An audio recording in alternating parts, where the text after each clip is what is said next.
Hayi Mzansi, ngiyanamkela ukuthi nihambe nami kulama sonto alandelayo la ngizobe nginilethela khona abalimi abaseqophelweni eliphezulu, izindlela zokulima and the creation ye generational wealth as I welcome you to the 2 million gang.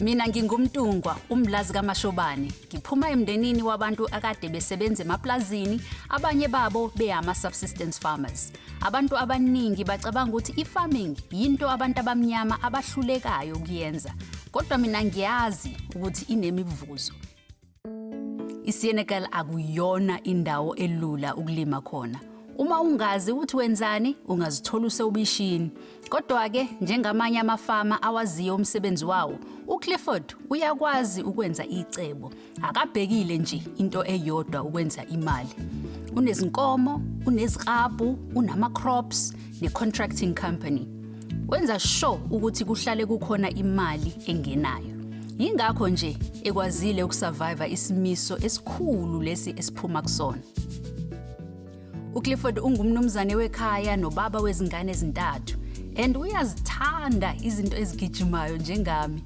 mhlambe kwasalela ngesikhathi esebenza emaphoyiseni jaha izigebengu kodwa ke iphupho lakhe elikhulu ukuthi ashiyele indodana yakhe uNtando leli plaza eli-1000 hectare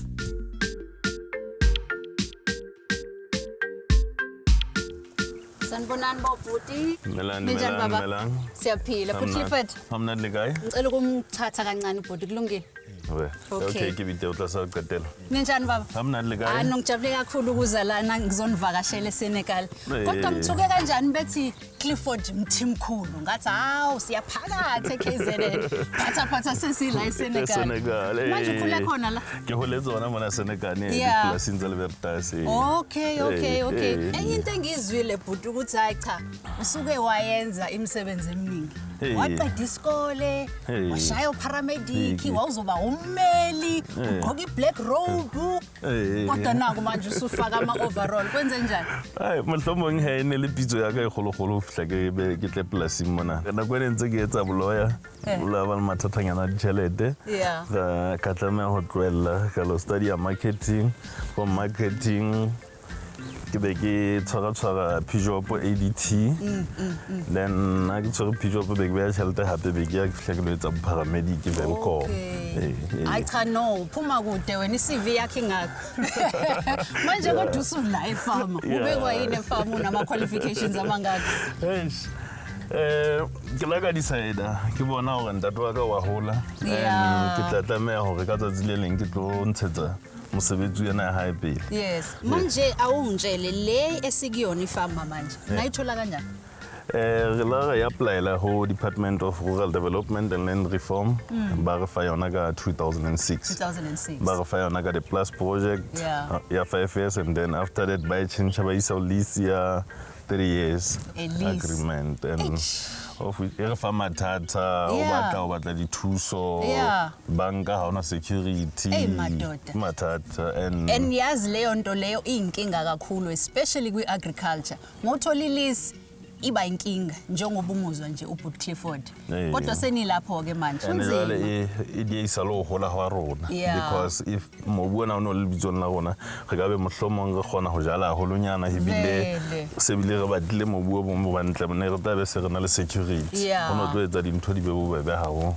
okay I know kuyazwakala sizobuya ke kodwa sibona bone ukuthi oBut Clifford benzani la ngoba phela sonke lesikhathi njoba besebenze la eSenekal mkhulu umsebenzi asebewenzile join us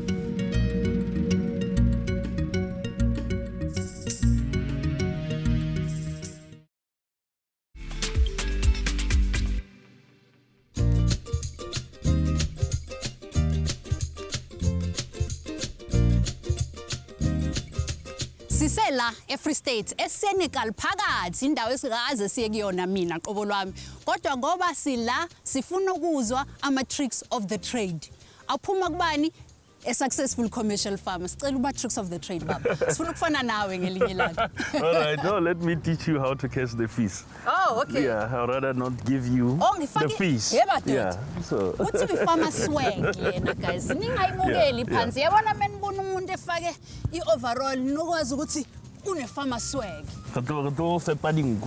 Okay. Yeah, because Koos and all right. Aske sikhulume ke kodwa. Ngitshela ukuthi nenzani la yini enifamayo la? Story ya jala sonoblomo, pone, le di soya. Okay. And then can sebedisa di khomo tsa di bonsmara. Yeah. Ka sebedisa di nku tsa di fleece merino.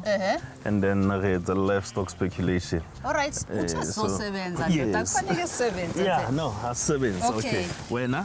Yeah. Ntsaka mono he, onothe. Oh, ngiyatshela mina. All right. Yeah. So yini yenza ukuthi ndicide ngalawo ama crops menwenza? Area o dulang ho yona ya determine ho na ho jalo di feng jalo ka bo rainfall per annum e tholang ke ntho tso tshwantseng o di ele hloko ntseno because o tla bona ho ga ke bo Bali jalo bo Cape Town. Why Cape Town? Because ho abata ho jwang so area ya o jwetsa hore na o tshele o jale dijalo di feng. And of course ni diversified land. Yeah. Hayi but Clifford ngiyalizwa leli gama diversification. Itsho ukuthini leyo nto leyo? Ha o le ka bisa ga wa tlameya ho tshela mahe a hao ka grade long hobane ha e wetla ba tshotleile kaofela. Wa hopola ke re the previous years ne re tshwere ke drought. Yes. So what on the lands were not doing well. Yeah. So the livestock fanele had kube to khona into balance. ekhona ezoletha imali. Re na le di trailer tse di rentang out, re na le towing services.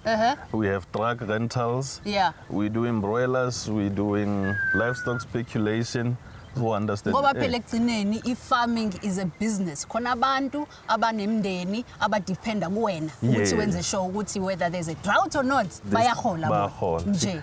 And yini decide ukuthi nenze ama fleece merinos, nenze nama bonsmara. The bonsmara they are doing very well mona. Akere di tsaba mochiso bima. So mona di ke bona di tsamaya. Okay.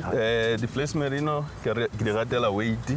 Le makonyana agcwele boya ke a boetsa but ke rata holo nama because ke etsa livestock speculation. So multi animal speculation.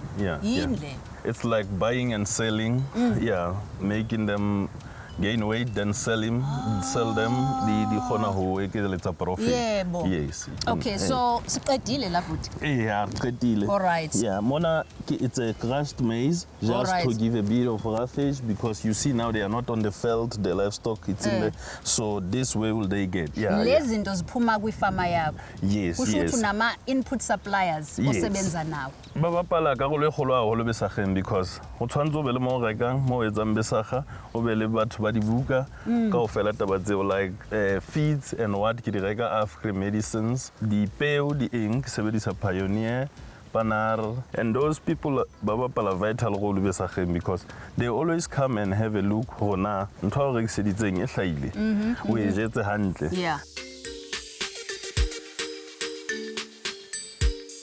I'm sure if farming ayilula ama challenges maningi. Challenges it's funds, drought, Labor Act. Despite lama challenges amaningi owabonile ngoba phela waqala 2006 ula 2020 outstanding.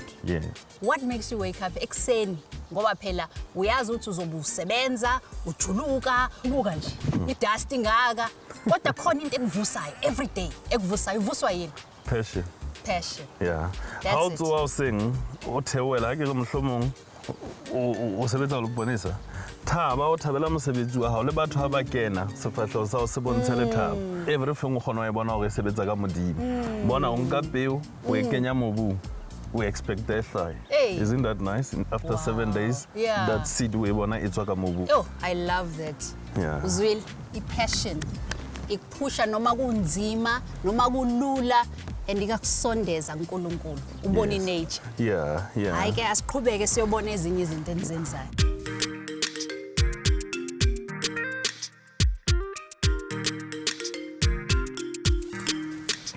Sawubona baba. Sawubona. Ninjani baba? Sikhona kunjani? Yazi uClifford bengicabanga ukuthi uqamba amanga mengitshela ukuthi ubaba akaka retire namanje izandla sela. Kanti akuretire?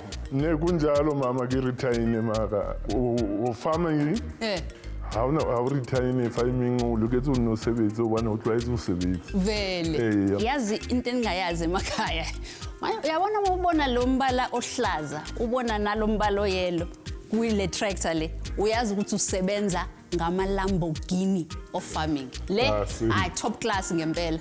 And mina ngikaze ngigibela iLamborghini bandla, ngicela nje uyithuba lokuthi ngingene lapha ngizwe ukuthi kunjani ukuhamba ngeLamborghini. Kulungile baba. Madoda. Ninjeba kwethu, ngishayela phezulu. Hayi cha ngiyayithanda ke le. Hayi ngazuthi yiyo ke sengizohamba ngayo le. Sekuyimoto engizobe ngiqhamuka ngayo nje. Minizwa ukuthi gada nazi ukuthi hayi sengingenile sis Ange Khumalo. Usephakathi. Hayi cha. Kodwa ke sesisebenzile namhlanje. So ngicabanga ukuthi mhlambe siyokwehlisa nje ngetiye. Sizwe noma ukuthi uthini ngalabo bhuti ababili kade sihamba nabo namhlanje.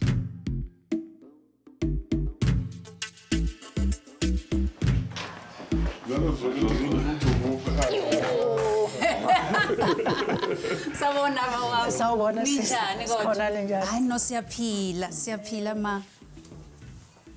Yo. Hayi cha. Kade ngikhishiwe la indodana nobaba. Yo nisebenzile la. Nenza umsebenzi omuhle. I'm sure niyayiqhenya ngayo uBut Clifford. Kakhulu nema. Kakhulu wena baba njena futhi. Yeah. Ngoba phela wena wafunda ukwenza ifarming dala. Yes, right. Next thing usebenzela abantu abalimayo. Yeah. Next thing we award winning farmer. Yeah. Kanjalo nje. Yeah. Yini yakwenza ukuthi uqhubeke ngaleyo ndlela ngoba phela kulula ukuthi ube umuntu osebenza emafarm ugcina usuku farm engaka. Ke le gato fela ke la ka rata farm. And wena ma ai wona ga motlotlo a holo ka mosebetsi wa hae o a o etsang ke a bona hore ka mogwa tshwereng jwale ebile o tshwere lo feta ntate o bane jwalo ka motho a motsha ena ebile o tsamaya le dikhoso ntate o na etsa tje ka bosotho ka o tseba mosebetsi o bane a holetse plasing. Hayi cha uyazi ukuthi abantu abaningi bayakhula abazali babo bengazange babone benze into engcono kunabo. And ukukhula uzwa umzali wakho ethi ngiyaziqhenya ngawe mfana wami. Hayi cha usebenzile bhuti wami. Angazi ngane emakhaya kodwa mina namhlanje ngine inspiration. Ngifuna ukwenza umsebenzi ofana no Clifford. Benza umsebenzi omuhle kakhulu la eSenekal. Kodwa ukuze sifike lapho kufanele ngiyokhuluma nochwepheshe khona bezongisiza phela ukuthi ngisuka kanjani la ngikhona ngifike kule level yo Clifford. Kodwa before ukhulume nochwepheshe phela ngiyufika nje ugcwele ubulongo so ngizoyoyishintsha yabona ugirl abe slayed up bese ngikhuluma nochwepheshe.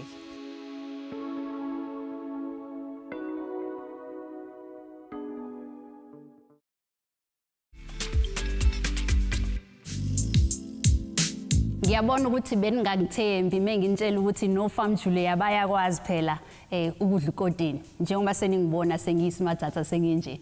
Ngimthemsile futhi ukuthi ngizoletha ochwepheshe abazosicacisela kahle indlela uBut Clifford Mthimkulu wase Freystata alima ngayo. Enye into ebalekile ukuthi ngifaneke basitshela ukuthi how do we become part of the 2 million gang ngoba phela akulula ukwenza imali eningi kwi-agriculture. Ningakhohlwa ke ukuthi ningene nakuma socials #African farming khona sonke sizoba part of the discussion. Gentlemen, thank you so much for joining me namhlanje. And I made you some mocktails. So I promise they are virgins. Akekho zophuma esengakwazi ukuhamba kahle lana. John, let me start with you. Now, John Deere is an internationally known brand. It is well respected all over the world as a leader in its field as far as agricultural equipment is concerned. What kind of help can John Deere have to improve the technology that But Clifford uses at the farm in Senekal? What we have in terms of solution to help Cliff, I want to start from when he started his land preparation. Yeah. And so we've got a system or a solution, which is a technology that we call the John Deere Auto Track. Yeah, this is a solution that can fit on any tractor. So it doesn't have to be the Green Mamba? It doesn't have to be the John Deere tractor. It could be any tractor of any color. And once he fits the auto track on these, be it new or old machines, he's able to use satellite guidance on his farm. He'll be able to avoid a situation where there is going to be overlap. That overlap means Clifford will be saving on some, seeds. I'm sure my colleague from Pioneer will touch on that as well. He'll be saving fuel. So it's more money that we're giving to Clifford, by just him using the John Deere auto track. Usay mentionile i-seed ngifuna singene lapho kwi-Pioneer ukuthi yona ingamsiza kanjani i-Pioneer seeds ukuthi ngoba phela sifuna ukuthi enze sure ukuthi bottom line yakhe iyahlangana uBoClifford. So into le ibaleke kakhulu ngoba ubaba uClifford usebenzisa i-no-till farming system. I-no-till farming system ile farming system ukuthi mawutshala awusebenzisi ama-disc plow, you plow your fields, uvela ufike utshale the land without preparing it. Ma asebenzisa i-no-till farming system kubaluleke kakhulu ukuthi a-check i-soil's texture as well as the structure of the soil.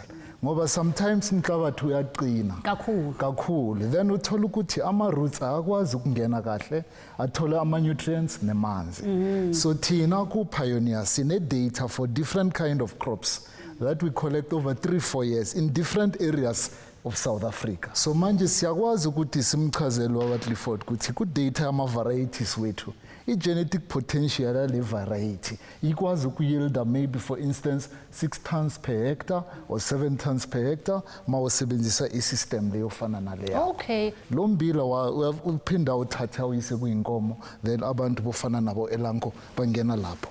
Uyazi ukuthini ngoba thina sifike sekuzophela ubusika lapha yana bekomile. Ngibonile ukuthi khona izimvu khona nezinkomo ezinye zazo zimithi zizodlalwa babutshana obomile kanjena. Wenza kanjani ukuthi i-conditioning yesilwane sakho ihlale i-right especially mekome kanjeyana lapha eSenekal? So thank you for bringing that one up. Raplas ha kena kgwebong ena ya diphoofolo a tlamela hopola hore o kena kgwebong ena ho etsa tjhelete. So a tlamela etse bonnete ba hore ha a hodisa dikgomo tsa hae ha di tswella felteng di lo fula hona le jwang bo lekaneng empa kgomo tsa ntate Clifford di mmele ka nako ya mariha mo loreng ha ona jwang bo lekaneng. So ntho a tlamela etse keng a tlamela etse bonnete ba hore at least before dikgomo tsa hae di tswela ka ntle di lo fula hona le dijo tse lore o di fa tsona o fa dikgomo before di tswela ka ntle hore at least di kgona ho supplementa. Hona le ntho tse loreng re bitsa matswai salt blocks tse loreng dikgomo tsena di kgona hore di supplemente di leke di bloko tsena hore di kgone ho eketsa condition ya teng. Jean, ngifuna ukubuya la kuwena about machinery. uClifford has got the machines, he wants to upgrade. So what is it that the technology you guys can help him with to upgrade without it being too costly on his bottom line? We have a technology in our combines that can actually study, how the crops have performed. So that's data that Clifford can pick from his combine and maybe add it to the data from the planter to be able to analyze.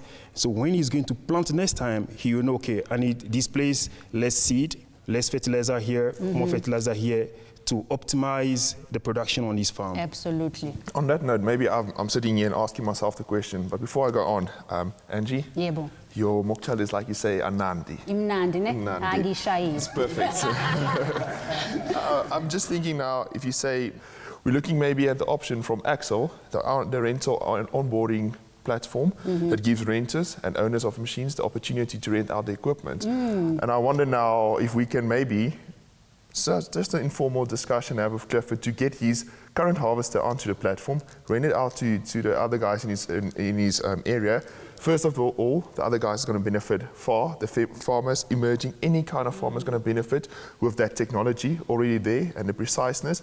And then that extra income that he earns on that machine can make it possible for him to get closer to the goal, upgrading to that perfect harvester that you're speaking about. Balekile ukuthi even ma choose imbewu yakhe ubaba Clifford.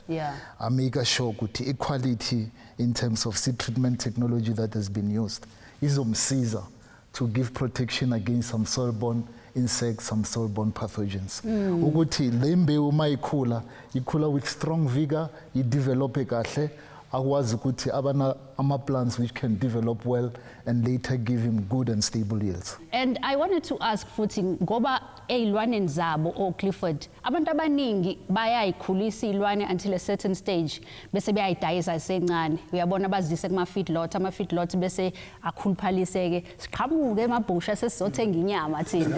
Kodwa uBoot Clifford akayenzi leyo nto yena. Yini angayenza uBoot Clifford ukuthi zidle kahle, zinone kahle, so that mase ishaya endalini imali yazwakala? Gore a kgone ho nontsha diphoofolo tse tsa hae tseo, a tlamehile a sebetsane le food nutritionist for diphoofolo tsa hae, a etse bonnete ba hore diphoofolo tsa hae di hlajuwe ka nako ho thibela malwetse a loreng a fumaneha. Ntho e bohlokwa, batho ba bangata ba nka diphoofolo tsenana ebe ba tjhentjha dijo fela.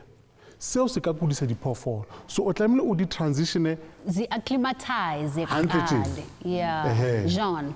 Angie. Oh, I like that. Oh, say it again, Angie.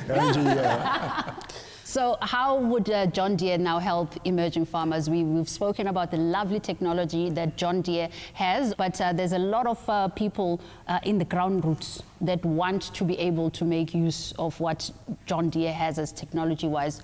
We, John Deere, we're there for all farmers.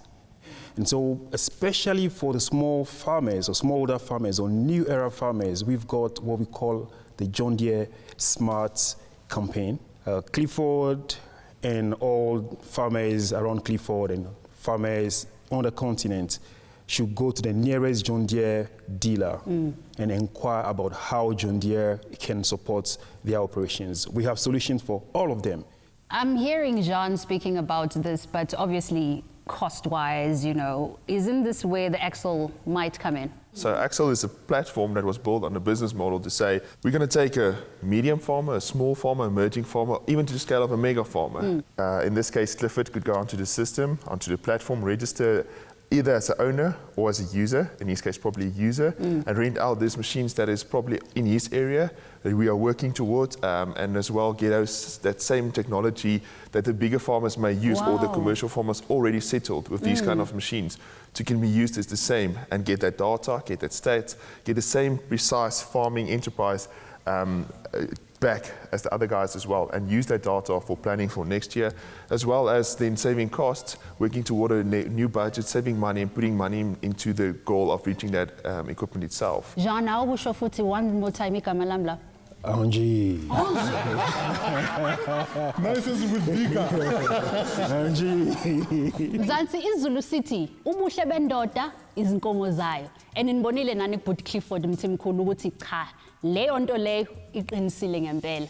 A first generation commercial farmer, and he is doing amazing things. Usifundisile ukuthi what do you need to do ukuba part of the 2 million gang? Mufuna ukuthi uthole ezinye izinto kade sixoxa ngazo ke namhlanje ungazithola kwi-magazine yethu, and you can go to africanfarming.com. That's where you can find the information. Of course, ungakhohlwa ukuthi ungene kuma-socials #AfricanFarming. Mzansi ayixabene izobonana futhi.